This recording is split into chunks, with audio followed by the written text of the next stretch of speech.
gusto en estar con vosotros y en hablar de la Escuela de Salamanca, que es muy fácil a mí convocarme con este motivo porque es un tema que me parece muy interesante hablar de él, no solamente, perdón, no solamente desde el punto de vista de su interés histórico, sino de trascendencias actuales que tienen aquellos doctores que afrontaron unos temas como puede ser la política o la economía, que es de lo que yo os voy a hablar, con unos criterios que son perfectamente válidos en estos tiempos de desorientación y de corrupción y de abuso de poder.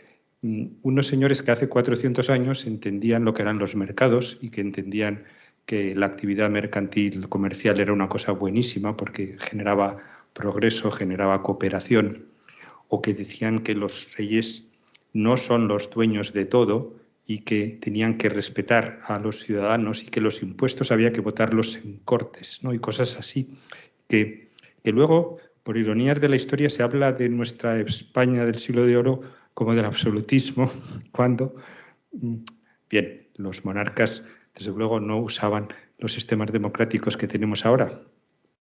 Pero estos pensadores sí que tenían muy claro cuál era esa división de poderes y me imagino que algo hablaríais en el aspecto político, como Suárez es mucho más adelantado a Locke para decir que hay un poder ejecutivo, un poder legislativo, un poder judicial, que esto sobre todo, que el poder al rey no le viene por derecho divino, sino le viene del pueblo, y el pueblo se lo transfiere con muchas limitaciones si no lo ejerce bien, ¿no?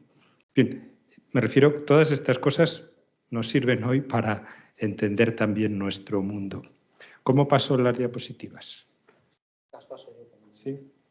Bien, entonces, son muy poquitas. Os he puesto prácticamente 2 o 3 cuestiones para explicar cuáles son los aspectos más económicos interesantes de la Escuela de Salamanca. Yo he puesto ahí 7 puntos de un total de 10, que sobre todo el que lo ha expuesto es el profesor Jesús Huerta de Soto, que igual algunos le conocéis, un catedrático de Derecho, de Economía Política y Hacienda Pública en la Universidad Rey Juan Carlos, aunque él estuvo antes en la Universidad Complutense.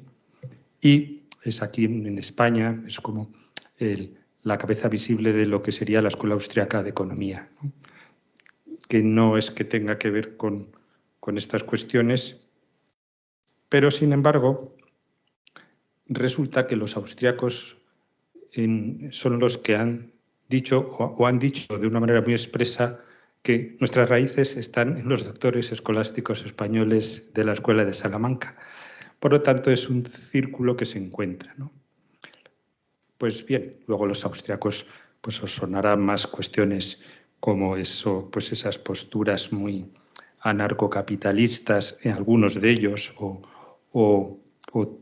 toda una, bueno, pues también toda una teoría de la limitación del Estado, cuestiones más técnicas, y aquí estáis economistas, sobre como los coeficientes de caja y, en fin, todas estas cuestiones.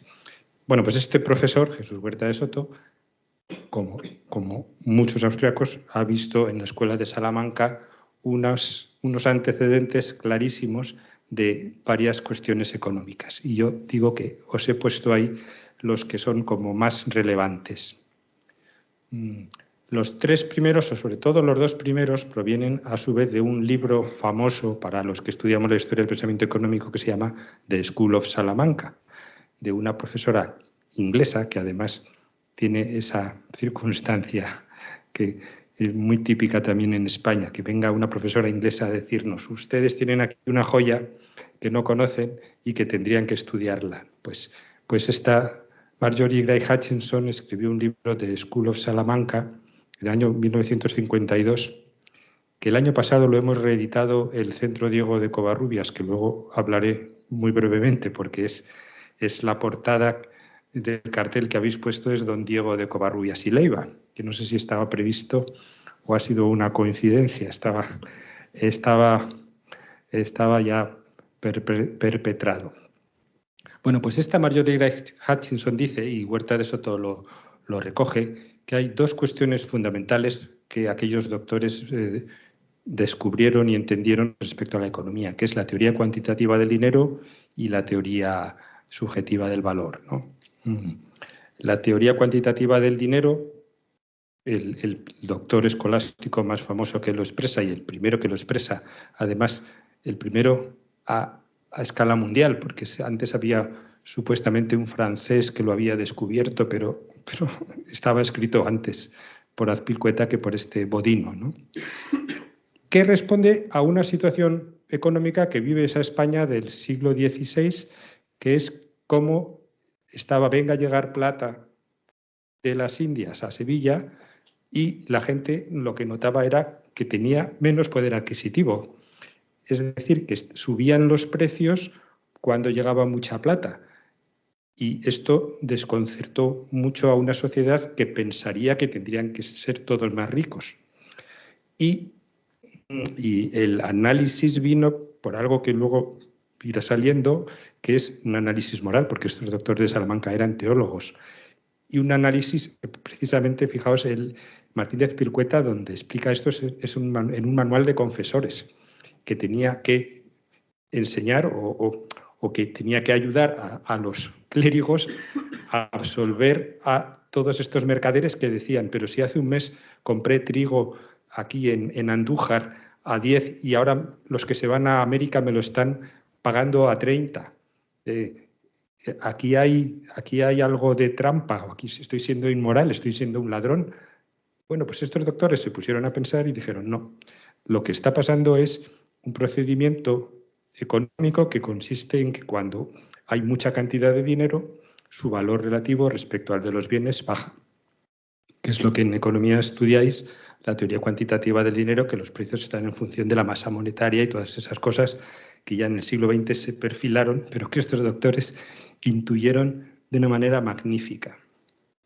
Y esta teoría cuantitativa se soporta a su vez en el segundo punto, que es anterior en el tiempo, porque es Francisco de Vitoria, que es el fundador de la Escuela de Salamanca, que no sé si el otro día saldría este tema, pero que vamos a celebrar ahora el 500 aniversario de que Francisco de Vitoria llega de París a Salamanca, 1526, y cambia el sistema de la enseñanza de la teología. En vez de comentar el libro de las sentencias de Pedro Lombardo, empieza a comentar la Suma de Santo Tomás, que bueno, pues trata de muchísimas cosas, lógicamente, muchas de teología, antropología, pero trata también de problemas tan concretos como son el precio y la justicia en los intercambios. Entonces, Francisco de Vitoria, recogiendo lo que había dicho Santo Tomás, recogiendo lo que habían dicho Aristóteles, explica pues que esto, algo parecido, que los precios se forman en el mercado de una manera natural. No tan específicamente explica la teoría cuantitativa del dinero, pero como digo, da los soportes para explicar esta relación entre bienes y valores, ¿no? Y Francisco de Vitoria lo que dice es esto que he escrito ahí, la común estimación. O sea, el precio justo es el que se ajusta en el mercado de una manera natural. Él dice sin dolo o engaño. Y eso es la oferta y la demanda y los principios básicos de microeconomía dichos por un teólogo del siglo XVI. Y esa cuestión tan básica de común estimación, a su vez, se soporta en ese mismo párrafo lo que pone la teoría subjetiva del valor, que Vitoria la recoge. Aparece ahí el nombre de Diego de Covarrubias, el de nuestra portada, porque es el que la formaliza un poco más precisamente unos años después. Vitoria, hemos dicho que está en el 26 en Salamanca. Vitoria más o menos recorre hasta el año, no me acuerdo cuándo se muere, en los años 40 del siglo XVI. Estos doctores pues, son ya de los 50, 60, 70 del siglo XVI.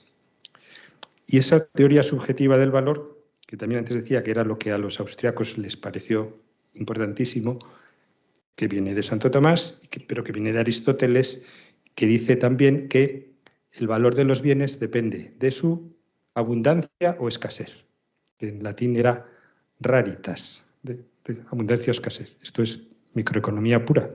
Depende de su utilidad. utilitas. Y también depende de un elemento subjetivo que ellos llamaron complacibilitas, que es la capacidad de agradar a una persona, o después dirían los austríacos el valor subjetivo. Estos no lo entendieron con esa precisión tampoco, ni se puede hablar de que descubrieran la curva de la utilidad marginal.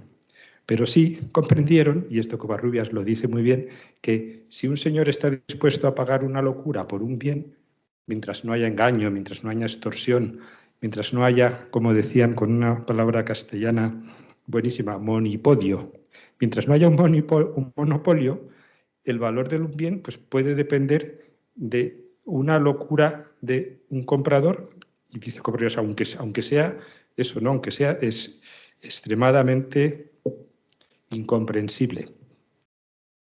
Estos son los dos aspectos que a mí me parecen más relevantes desde el punto de vista de la teoría económica.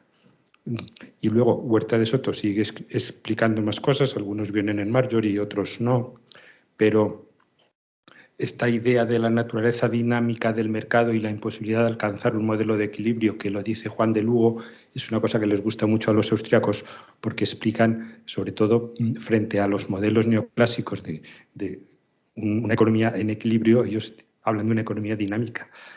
No se puede hablar de ajustar precios porque no tenemos toda la información, porque la información es cambiante, porque hay personas que pueden apreciar esos bienes de una manera y otros de otra, ¿no?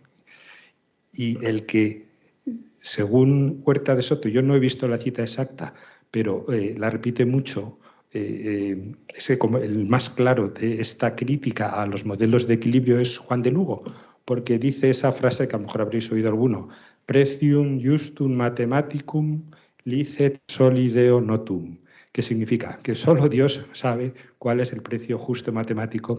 ¿Qué quiere decir? Que eso es una fantasía, pensar que alguien puede decir que el precio...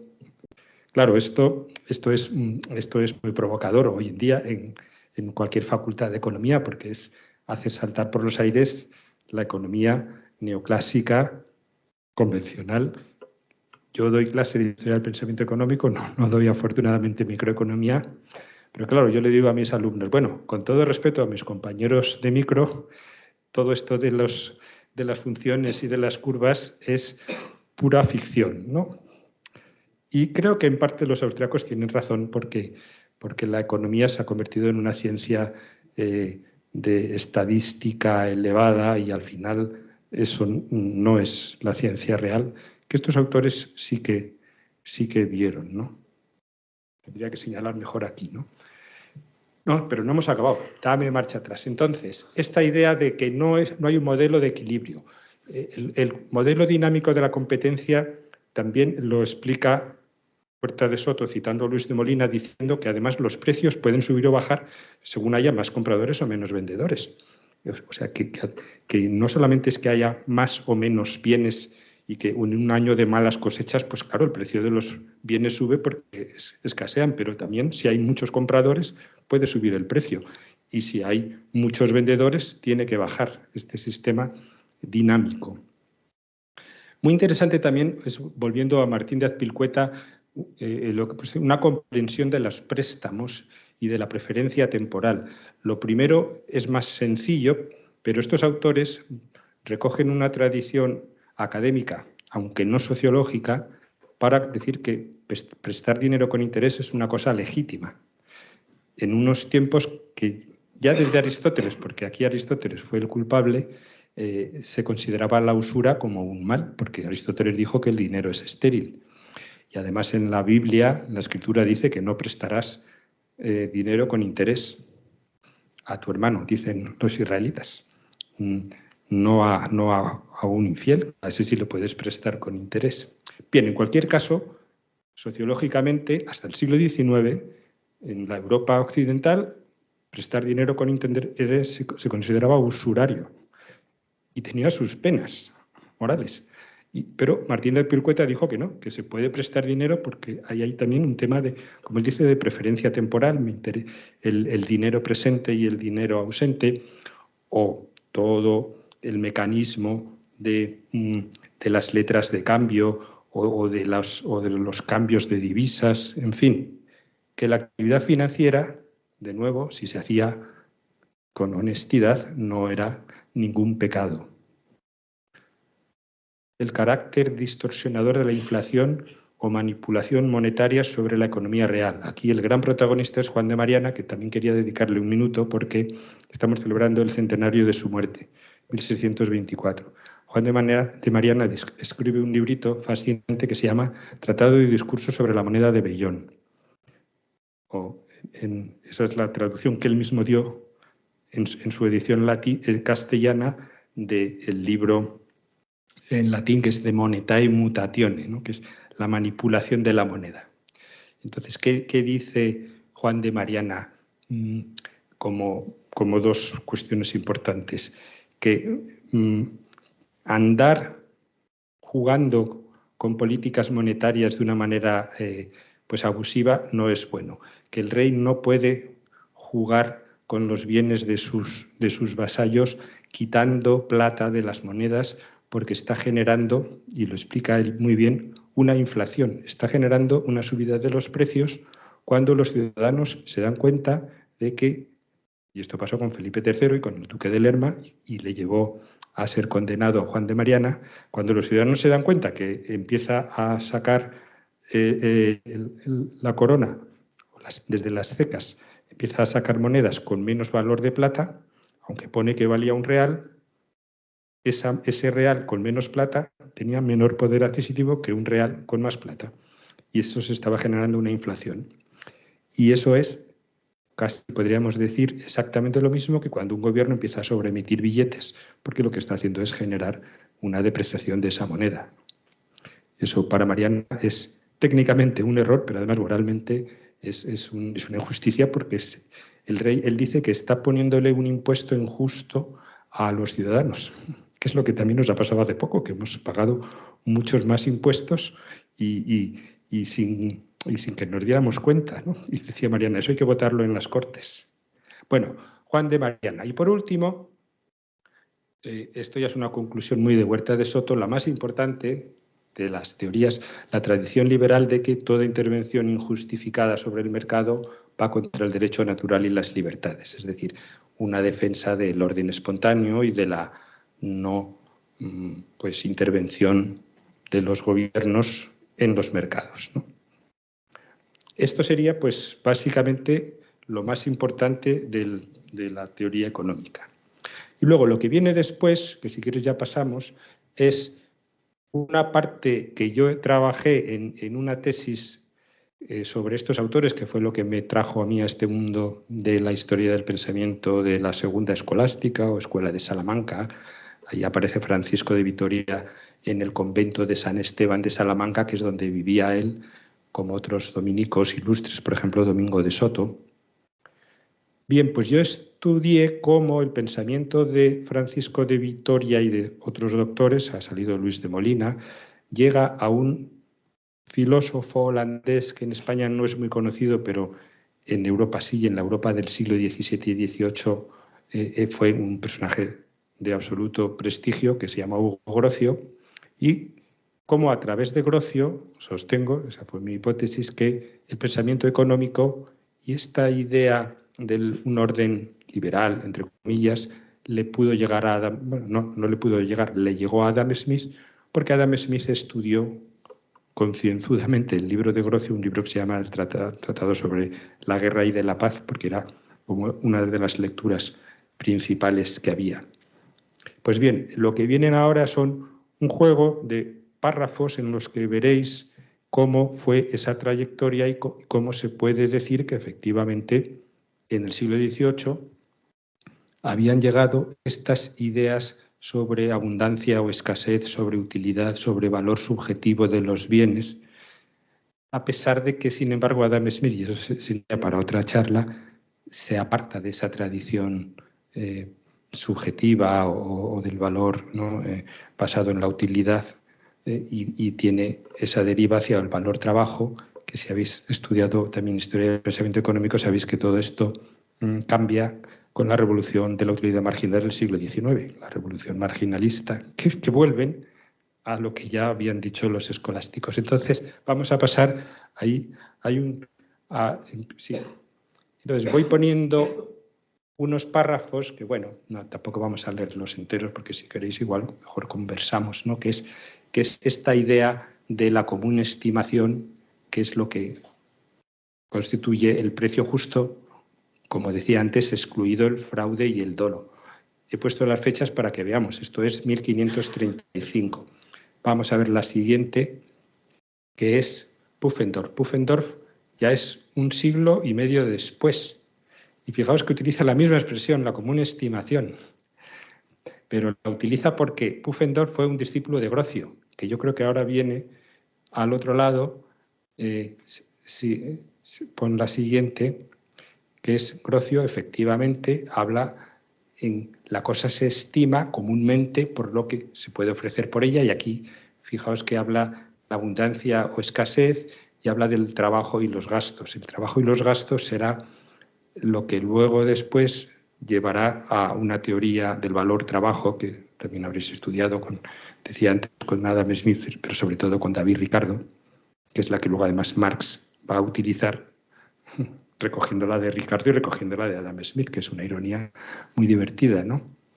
Bien, vamos a pasar a la siguiente, que aquí vamos a todavía más lejos, 1747, al que fue maestro de Adam Smith, Francis Hutcheson, que recoge estas ideas sobre cuál es el valor de los bienes, pero se queda, y quizás esa sea la causa por la que Adam Smith también se queda en la idea del trabajo y los salarios y los costes, una parte del valor de los bienes que para los escolásticos también ha salido, era importante, pero no era la más importante, porque un bien que cueste mucho trabajo realizarlo, pero que nadie lo quiera comprar, su valor es muy bajo. No hay una vinculación directa. Y esto de Francis Hutcheson, lo venía de Domingo de Soto, como que él también había reflexionado sobre el trabajo y el esfuerzo, ¿no? El trabajo del negocio. A lo que voy con todos estos textos es a demostrar que nuestros autores fueron conocidos en el siglo XVI, por supuesto en el siglo XVII y todavía en el siglo XVIII esa expresión eran conocidas y se mantenían. Y yo creo que ya por último, vamos a ver, es cuando cito a Adam Smith, pero cito un Adam Smith que no es el de la riqueza de las naciones, que es de... ¿De qué año es la riqueza de las naciones? 76, 1776.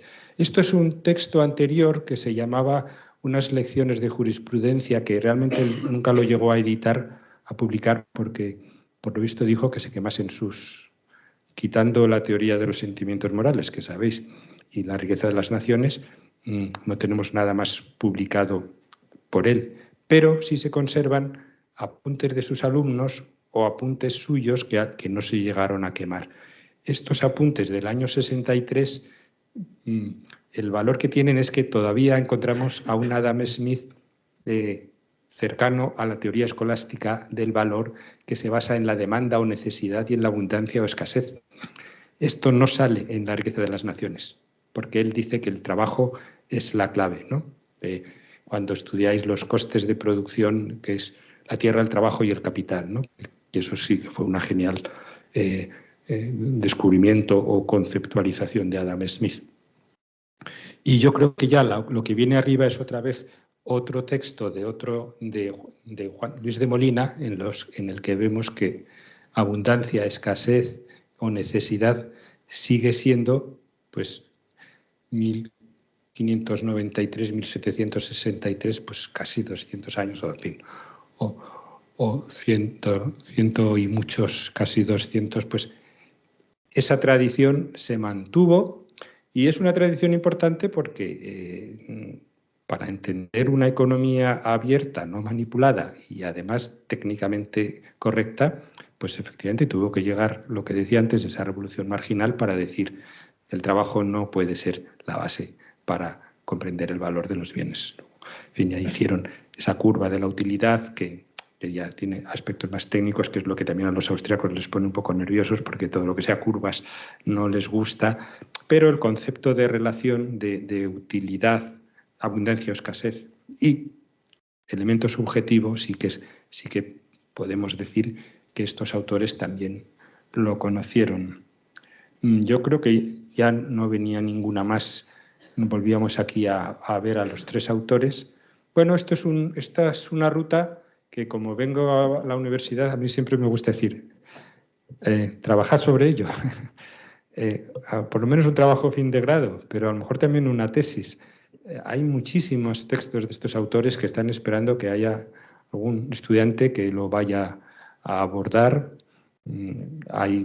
Bueno, pues han salido cosas y la verdad es que yo que ya me estoy haciendo mayor, pues desde los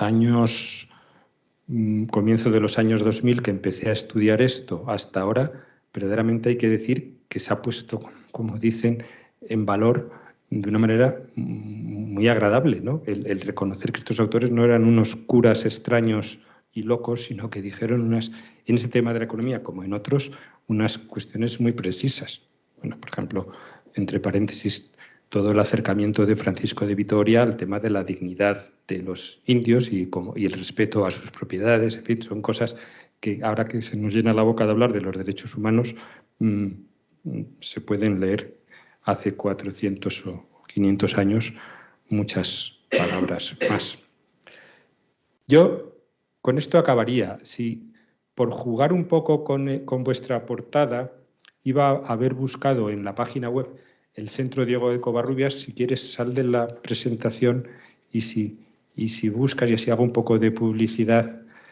También conoceréis al Instituto Juan de Mariana, que bueno, pues es quizás más de políticas actuales y muy austriaco también, pero claro, el nombre pues es de estos autores. El Centro Diego de Covarrubias, que es más pequeñito, lo que tiene es un enfoque no tan de política económica de la batalla de ahora de si la ecología o los impuestos, tiene un poco más académico. Entonces ahí donde pone publicaciones, se te ha escapado. No sé si todo esto estropea la grabación o no.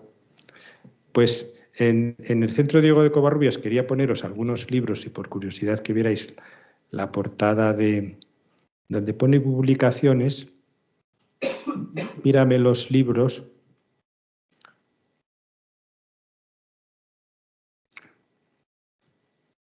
Donde pone libros. Pues el primero de todos, estos son los libros, bueno, este es el último editado, que ahora hablaré de la economía de las parábolas, pero no viene una lista de todos, a ver. Sí. Habría que ir justo al primero de todos. Bueno, haya salido, no hace falta. Hay uno, sigue bajando despacio sin ir al primero de todos. Hay uno que se llama Don Diego de Covarrubias y Leiva. Pues si quieres, si lo pinchamos a ver si nos sale la portada, que yo creo que debería de salir. Bueno, la foto, sí, ahí lo veis, ¿no? Que esa es la foto vuestra, que es una copia del Greco, que es una foto muy bonita, la del cartel, que no se la hizo el Greco porque ya se había muerto. Es una copia de otro, que no sé si es ese retrato que ahí no se ve muy bien, o de un retrato más. No sé si. Bueno, el caso es que lo que quiero que veáis es que en estas colecciones del Centro Diego de Covarrubias encontraréis autores de estos en esta línea de animar a la investigación. Y quizás lo último decir, porque veis que ha salido un libro, La economía de las parábolas, el Centro Diego de Covarrubias, lo que le interesa ya también, más allá de lo académico, es, como nuestra colección se llama, Cristianismo y economía de mercado, ¿no? que es reflexionar sobre cómo estos dos elementos no tienen por qué ser contradictorios cuando ha habido muchos siglos y muchas gentes todavía siguen pensando que son dos elementos que no se acomodan fácilmente. El ejemplo son aquellos doctores que desde nuestro punto de vista sí que comprendieron que cristianismo y economía de mercado se pueden encontrar excluyendo el fraude y el dolo, ¿no? Por volver a esa frase de Francisco de Vitoria. Pues sin nada más, terminamos. Muchísimas gracias. Ahora, bueno, vamos a tener un turno de preguntas. Voy a intentar, que creo que se ha ido la cámara. Sí. Un segundo. ¿Tienes el micro, Iker? Yo me siento, ¿vale? Vale. Sí, sí.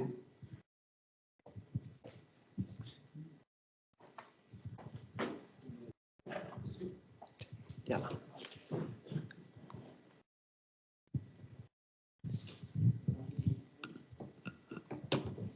Bueno, muchas gracias por la charla, muy enriquecedora y así un buen resumen y una buena aproximación al pensamiento de esta escuela que por desgracia, yo soy alumno de esta casa, ni la menciona. Bochornoso, pero bueno. Yo quería hacer una reflexión y una pregunta sobre el pensamiento de Adam Smith. ¿Puede ser que Adam Smith no termine de comprender o de asimilar el pensamiento y las doctrinas, pero también las reflexiones que hacen estos autores, al no leerlos directamente y al tener que leerlos a través de otras fuentes, puede ser que el pensamiento de estos autores le llegara de forma distorsionada y que, por tanto, pues, por ejemplo, el valor subjetivo, por ejemplo, pues no termine de entenderlo o de apreciarlo, digamos. Pues a ver qué te puedo decir sobre esto. Algunos austriacos son enormemente críticos con Adam Smith y consideran que con él se hundió la economía y se abrió el paso al socialismo y al marxismo, que en parte es verdad, porque insisto que Marx lo que hace es seguir las tesis de David Ricardo, que siguió las tesis de Adam Smith. Otros austriacos dicen que no, y usan una expresión que me gusta repetir, que es que no se puede tirar, cuando lavas a un niño, el agua sucia con el niño, sino que al niño lo apartas y tiras el agua sucia. Entonces, Adam Smith, desde mi punto de vista, es muy valorable y muy recomendable, y el entorno de libertad que pues para un pensamiento liberal propone Adam Smith está muy bien, porque es un reconocimiento de limitación del Estado, en fin, y su concepción de la oferta y de la demanda también es muy buena, pero en el tema del trabajo se atasca. Yo también, hablando con compañeros y discutiendo sobre este tema, bueno, por ejemplo, Carlos Rodríguez Brown, que es el que ha editado en español más recientemente las dos obras de Adam Smith, La riqueza de las naciones y La teoría de los sentimientos morales. La riqueza de las naciones no es completo porque es un tocho. Lo comprende, o de alguna manera se puede comprender, que Adam Smith está preocupado por descubrir una teoría que explique el valor de los bienes en ese momento de la gran revolución científica y de la aparición de las ciencias exactas y de Newton. Y claro, Adam Smith quiere hacer la economía como la física y está buscando algo que a él le permita ajustar ese tema tan complejo que es el valor, y dice, ya está el trabajo, porque el trabajo lo puedo medir en horas y le puedo asignar un salario, y él construye, y yo creo que con buena voluntad, una línea equivocada, y aunque hay que decirle que, o eso que estábamos diciendo, que él sí que pudo conocer, vamos, él conoció a Grocio, porque además lo cita muchas veces. Sí, no leyó a los autores estos españoles en su idioma, estaban en latín. Bueno, eso en Adam Smith no sería problema, porque Adam Smith leía latín y griego y los habría podido leer perfectamente. Otros después ya no. Pero, por terminar, quizás también hay que entender las circunstancias históricas, porque en Inglaterra a partir de determinado momento no se podía hablar de un católico papista y menos español, ¿no? Entonces, Locke nunca cita a Suárez, ni se le ocurre, porque puede acabar. Hombre, yo creo que podía haber sido más honesto y haberlo citado, pero entiendo que no quisiera tampoco arriesgarse. Todo eso sería mi interpretación sobre el problema de Adam Smith. Buenas tardes, muchas gracias por la charla. Objetivamente, ¿cuál cree que es el futuro que le espera a estos autores, que al fin y al cabo son parte de la historia de España? Pues hombre, me gustaría decir que de éxito, ¿no?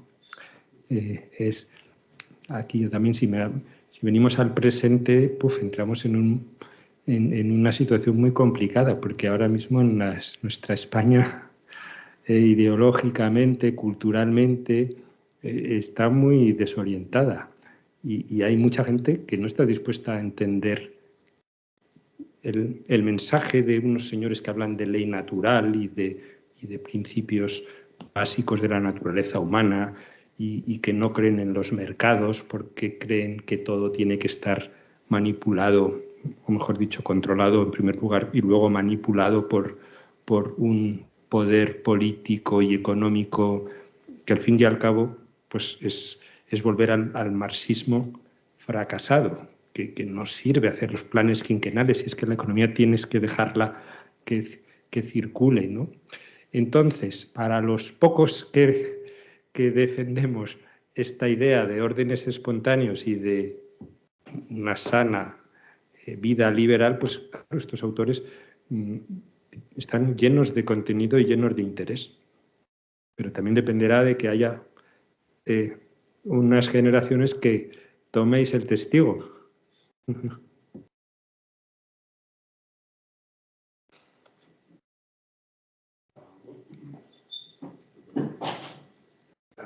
gracias por la pregunta. Tenía una pregunta. Hemos dicho que los autores de las escuelas salamancas se conocían en... A lo mejor no has encendido el micrófono. Pues ha quedado sin pilas, porque si no, no se va a grabar, ¿no? Se escuchará mal, pero se escuchará. Sí, nosotros lo escuchamos.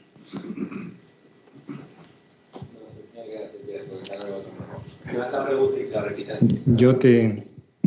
Sí, la pregunta es, usted ha dicho que las escuelas salamancas, los autores de las escuelas salamancas eran conocidos en los siglos XVIII. ¿A partir de qué momento empezó la escuela salamanca a desaparecer del debate económico y... Sí, ¿cuándo empieza a desaparecer la escuela de Salamanca?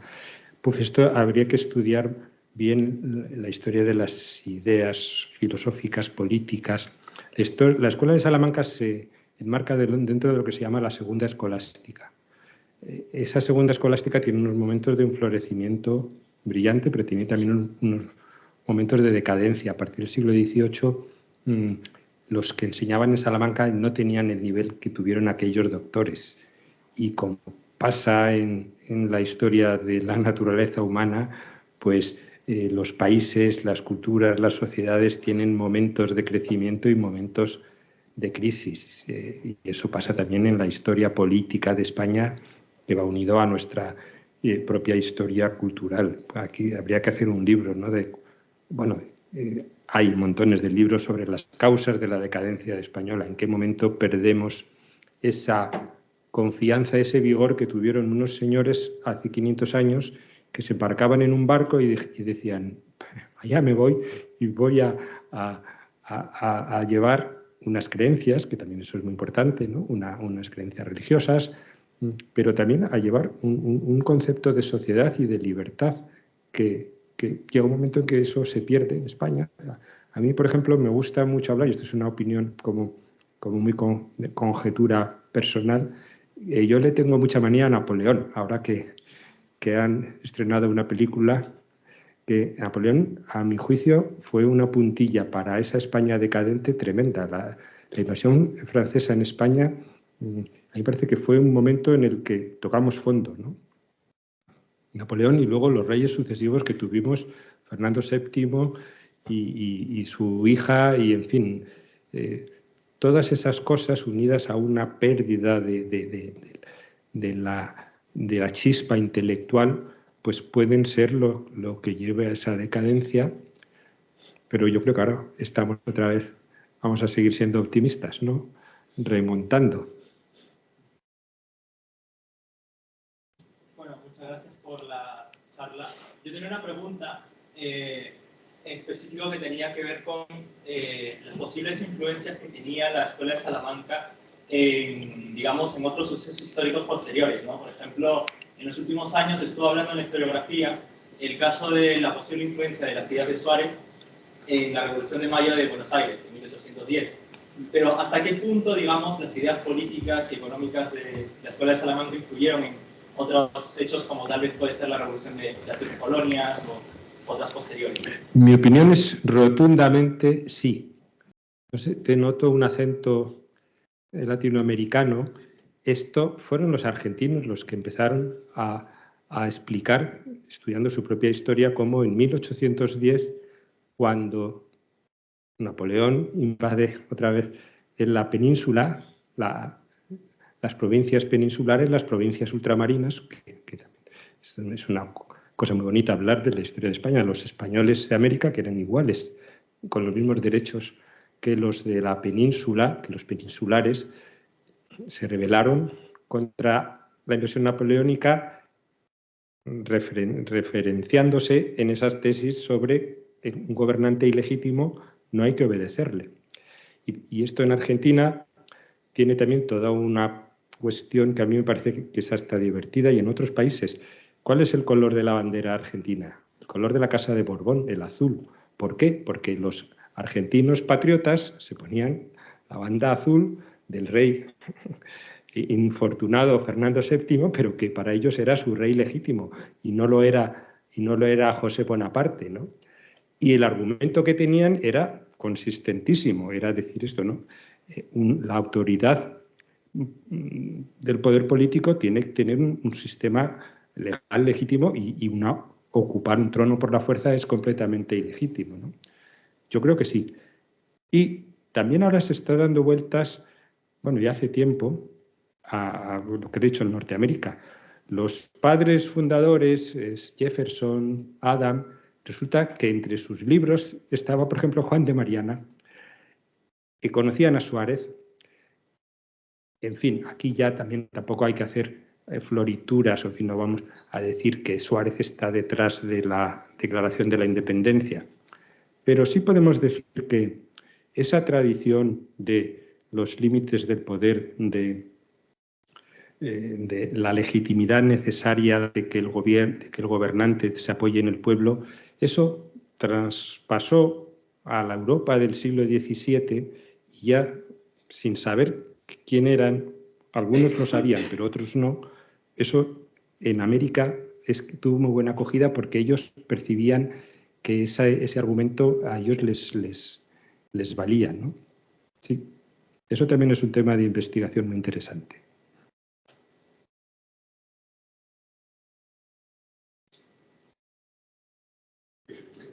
Tú das la palabra. La pregunta, bueno, muchas gracias. Y la pregunta era que cómo se recibió esto en el contexto de la época, en la Iglesia y todo esto. Pues esto de aceptar la usura y proponerla como que no es algo inmoral, ¿cómo interactuó? Pues yo creo que Francisco de Vitoria estuvo en algún momento en el índice de los libros prohibidos. Por ejemplo, en general estamos hablando de unos entornos académicos, y si tú me preguntas de unos entornos de la oficialidad de la jerarquía de la Iglesia, pues no se entendieron muy bien, ¿no? Cuando Francisco de Vitoria dice que el Papa no es el Señor de todo el mundo, pues eso a los papas contemporáneos, pero hasta los papas del siglo XIX no lo entendieron. Y tuvo que venir el Concilio Vaticano II, yo creo, porque el primero todavía, no me acuerdo muy bien. Hay un documento que me parece que es de un Papa Pío, que tampoco me acuerdo del nombre, es este que hace una serie de anatemas. ¿Cómo se llama el documento? El Syllabum. Que ahí vienen. Y el que diga que el rey no gobierna por mandato directo y designio divino, sea anatema. Eso está escrito al final del siglo XIX. No se trata aquí de criticar a la Iglesia, pues porque estos son cuestiones a las cuales, pues mira, podemos decir la contingencia humana y la limitación de unos señores que no tuvieron las luces que otros eclesiásticos de 300 años atrás los tuvieron, ¿no? Entonces ahí hay una tensión, ahí hay una dificultad. En general, todas estas teorías, pues eso, costó que se transmitieran a la sociedad, y si la usura, por ir a un tema económico, decía antes, ha costado mucho entender. Y hoy en día, el decir que esta economía mata, con todo cariño, al Papa Francisco, es una expresión que no hay que tener cuidado cuando se dice, ¿no? O sea, no es... Claro que hay que preocuparse por los pobres y hay que evitar estos sistemas de corrupción tremendos, pero la economía, como la veían estos doctores, era un lugar de florecimiento, de desarrollo, de compartir bienes, de llevar al progreso, de llevar civilización, de conseguir, pues eso, a la gente, esa palabra me gusta mucho, civilizar es hacer ciudadanos, que es lo que muchos conquistadores y virreyes españoles en América era lo que querían, otros buscaban también su beneficio, pero hacer ciudadanos, pues me parece que eso es legítimo y no tiene por qué haber una contradicción. Bueno, gracias por la charla. Yo le quería comentar, que a raíz de lo que ha comentado usted, a la redundancia, sobre la autora inglesa que rescató como una escuela de Salamanca. Yo me acuerdo cuando yo estudiaba en Asturias, que había como en mi colegio había 2 bachilleratos. Podías hacer o uno suizo o el español. Yo siempre tuve claro que el suizo era el que me haría aprender y llegar ¿sabes? A este tipo de conferencias. Y me daba mucha pena, como mis amigos de toda la vida, lo que hacían era, a lo mejor si tenían un texto de historia, simplemente se empollaban el texto, pasaban 2 semanas y se olvidaban. Y a nosotros nos enseñaban, la gente del bachillerato suizo, la que lo inventó, dijo, vale, los españoles que hagan este bachillerato tienen que entender a Valle Inclán, por ejemplo. O tienen que saber relacionar una foto de algo que pasa en Hong Kong, de una sociedad masificada, con la Grecia de Platón. Entonces creo que es una pena, porque claro, creo que a ciertos niveles de conocimiento se puede llegar, por lo menos es un camino que llegas, no suena rarísimo si te pones, pero claro, ¿qué pasa? Que tenía un coste, y no todo el mundo puede acceder a ello. Entonces a mí me parece que ahí está una de las claves, porque la sociedad española es lo que es hoy en día, y bueno, nos gobierna que no todo. Y a partir de ahí, pues, te quería preguntar, porque yo mientras estudiaba ese bachillerato, claro, conoces muchos autores, porque claro, tienes que investigar, literalmente, es lo que te dedicas 2 años. Entonces, ¿qué opina usted sobre autores que están relacionados con esta escuela y la austriaca, como Isaiah Berlin, pero no es cristiano? Por ejemplo, usted ha dicho que en su, convención, o bueno, como ya me entiende, se relaciona lo cristiano con la economía. Entonces, ¿qué opina de esos autores que descartaron? Eran ateos, bueno, en este caso Isaiah era judío, pero bueno, está doctorado por todas las universidades grandes del mundo. ¿Y cómo cree que es la conexión que tiene con la escuela de Salamanca? Gracias. Vamos a ver. Me apetece decir lo primero de todo que el bachillerato español, tú eres joven, pero el de mis padres, los abuelos, era un bachillerato buenísimo. Sí. Se nos ha estropeado la educación, pero vamos. Cultura, cristianismo, creer en Dios, yo creo que esto, además, vuestra asociación lo debéis reflexionar. Yo no soy filósofo. Un austriaco que se declara no creyente o agnóstico, que es Hayek, es el que defiende con más claridad lo importante que tienen las creencias en el desarrollo de las culturas, y que hay que respetarlas y que no hay que maltratarlas, ¿no? Porque son fundamentales el conservar la tradición, ¿no? O sea que si me preguntas a mí, me parece que no hay ningún problema en que un señor crea en Dios o no crea en Dios para que lo que diga pueda tener una sensatez. Pero es que estos doctores, cuando se plantearon si había que bautizar o no a los indios, tuvieron muchos de ellos luego pasaba lo que pasaría, ¿no? Que no hubo tampoco tantísimos bautismos así en plan a lo loco, sino que tenían, digo, un respeto a la conciencia individual de las personas y a mantener sus creencias. Y el Domingo de Soto tiene unas frases diciendo que, ojo, que no sabemos lo que Dios piensa de los infieles y que no podemos presionarles de esa manera porque, al fin y al cabo, es la libertad la clave de todo, ¿no?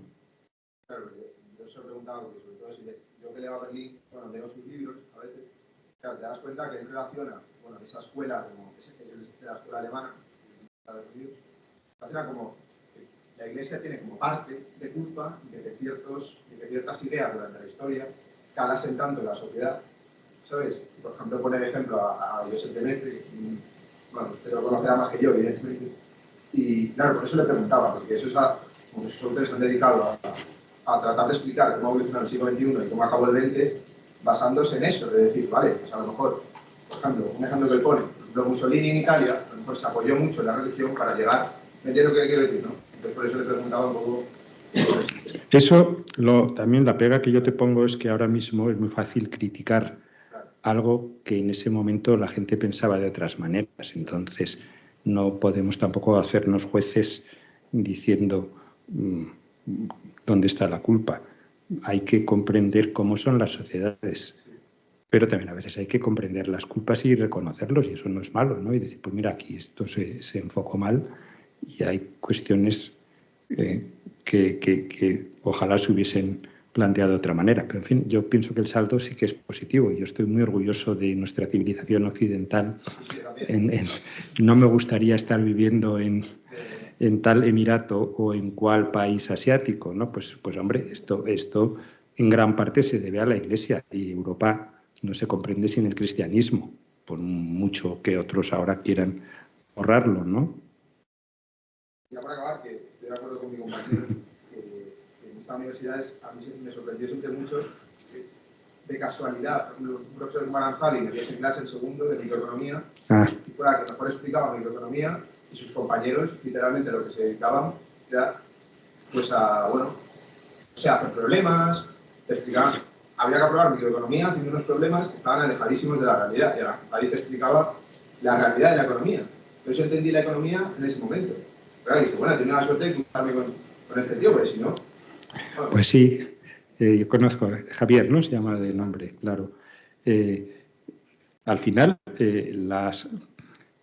saltando cuestiones de hegelianas y kantianas, la realidad es la realidad, y el que te explica los procesos verdaderos del ser humano, pues es el que te va a convencer, y no el que te explica unas entelequias que se inventan, ¿no? Entonces, pues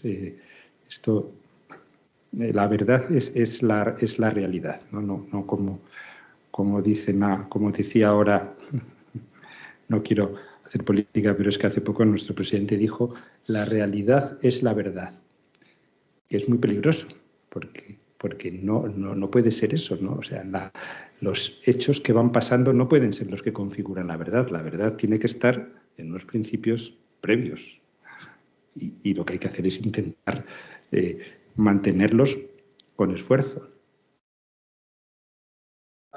Muy bien. ¿Una pregunta más? Yo tengo una pregunta. Bueno, yo he investigado un poco, ¿no? O sea, sobre el pensamiento económico de la escuela, pero no me queda claro cuál es la postura un poco de la escuela, que es verdad que también he leído que hay distintas posturas. ¿No? Sí. O sea, no es del todo homogéneo el pensamiento de la escuela, pero ¿cuál es la postura de cara a las nuevas propiedades que se adquieren en las Américas? Sí, esto que has dicho es muy interesante, porque no es una escuela monolítica, es que discutían entre ellos, y además a veces de forma muy apasionada, porque esa es la manera universitaria, académica y humana de llegar a la verdad, que es yo digo mis opiniones y tú las tuyas. Por ejemplo, yo he estudiado dos temas que me han parecido divertidos y que no hay una conclusión. ¿Hasta qué punto los impuestos se pueden poner por parte del rey? ¿De una manera absoluta o intermedia, o siempre consultar al pueblo? Pues hay escolásticos que defienden cada una de las tres posibilidades. O, por ejemplo, otra cuestión es sobre los precios tasados, que esto ahora mismo también es un tema ¿puede el rey fijar un precio? Pues esto discutían, y no hay una opinión definida que digan pues sí o no, porque también ellos consideraban, hemos dicho que defendían el mercado, pero también les preocupaba que hubiese situaciones de pobreza. Entonces, en algunos casos, por ejemplo, en el precio del pan, sí que hubo tasas en la historia de España, y había algunos escolásticos que las defendían y otros que las criticaban. Esto que tú dices de la propiedad de los indios, pues sería para hablar larguísimo, pero fíjate, Vitoria en el año 20 y pocos ya dice, los indios son dueños de sus propiedades y no se les puede arrebatar bajo ningún concepto, como no se pueden arrebatar a un señor de Valladolid. Ahora bien, ¿qué razones puede haber para que los gobernantes españoles ocupasen terrenos o ocupasen, o el rey a la hora de edificar una ciudad tenga derechos sobre esos bienes o, por ejemplo, también sobre el subsuelo? Hay una discusión, la minería, a quién pertenece lo que está por debajo de la tierra, pues ahí hubo una discusión. En general, la teoría académica de estos doctores, pues podríamos decir que es muy respetuosa con la propiedad privada. Ahora, si analizamos la historia de España en América, pues habrá de todo. Y Bartolomé de las Casas decía la gravísima historia de la destrucción de las Indias y de cómo los españoles saquearon las Américas, que, bueno, pues todo hay que estudiarlo en profundidad. Y sobre todo no hay que dejarse llevar por los tópicos.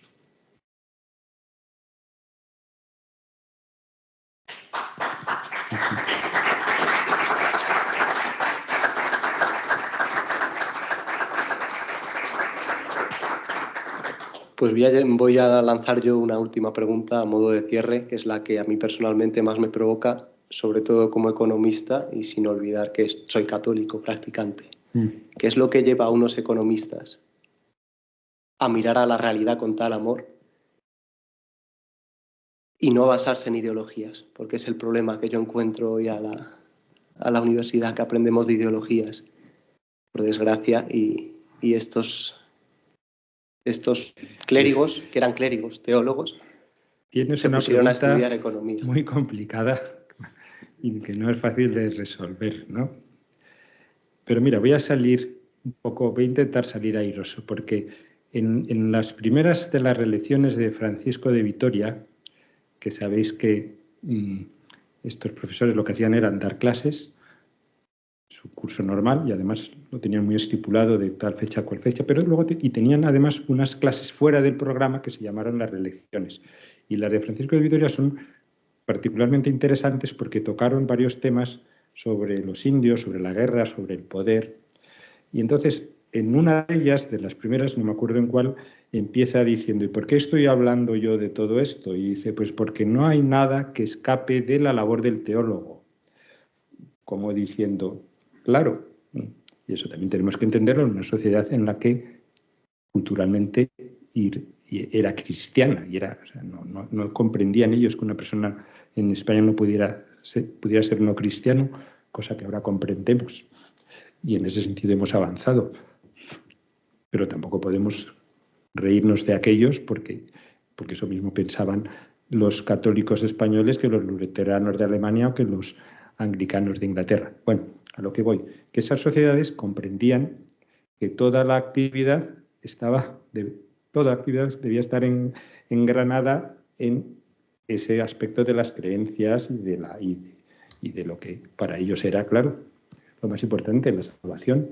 Entonces buscaban, por eso son los manuales de confesores, pues porque lo que a un mercader le interesaba era salvar su alma. Como es algún poema de estos de nuestros autores del siglo de oro, ¿no?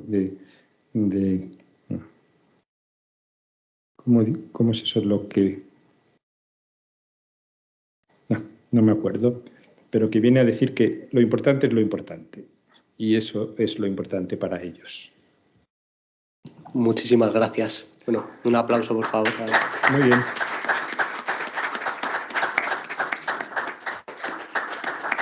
Ya me lo sé. El que sabe, sabe. El que sabe, se salva. Hombre, seguro que algunos lo conocéis. Y el que no se salva, no sabe nada. Esto es algo de esos autores que nos hace comprenderles, ¿no? Muchísimas gracias. Muy bien. Vale. Voy a aprovechar de nuevo para invitarles a todos a la ponencia que tendrá lugar con el título. Es la Escuela de Salamanca, Pasión por el Hombre, siguiendo con esta última pregunta, que tendrá lugar en la Universidad Complutense el día 20 de marzo a las 7 de la tarde, en el marco del Happening, que es una serie de conferencias que hacemos nuestra asociación una vez al año, con el fin de perseguir esta convivencia, ¿no?, en la universidad, que genere diálogo, que genere cultura.